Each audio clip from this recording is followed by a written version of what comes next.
When I was 9 years old, we were doing like live BPs when we were all in Little League. And I was catching, I took a couple foul balls off my arms and legs, and I wasn't having it. I didn't like it.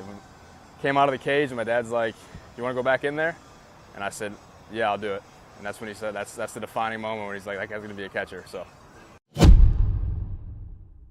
the different challenges that I feel going up through the levels, definitely for me, one of my biggest goals is to be a better game caller and a better catcher, and just going with more experience. In Double-A, there's more experience than there was in A-ball, and now here in Triple-A, there's guys that have been in the major leagues, and I just want to pick their brains, and I want to be on the same page with them, and I want to learn as much as possible because this game's all about making adjustments, and I just want to keep learning. So it's always been a challenge to me is to challenge myself to get better at that, and to be a better game caller, and just kind of be on the same page with these guys and pick their brains and just keep learning.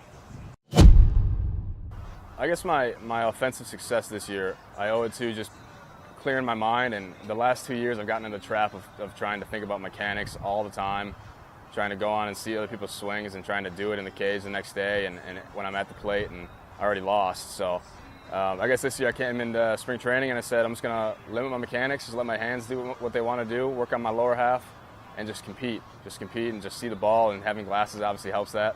And that's what my success has been. It's just been clearing my mind and competing and just trying to see the ball.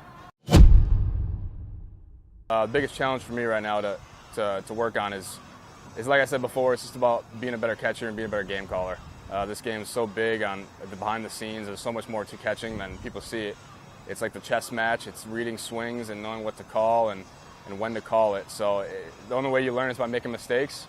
And I'm fortunate enough to have a pretty good relationship with the pitchers here right now. And if I made a mistake, I'll ask them about it, or I'll talk to them before the games or after the games and see what happened and see what we can do to improve. I've talked to Russell a few times. I met him for the first time in spring in 2016, and I haven't got a chance to talk to him all that much. I like to watch him work and do like the pitchers and catchers meetings that they do in spring training, and I was in there giving my input if I was in the game. So I like just listening to what he says and how he goes about it.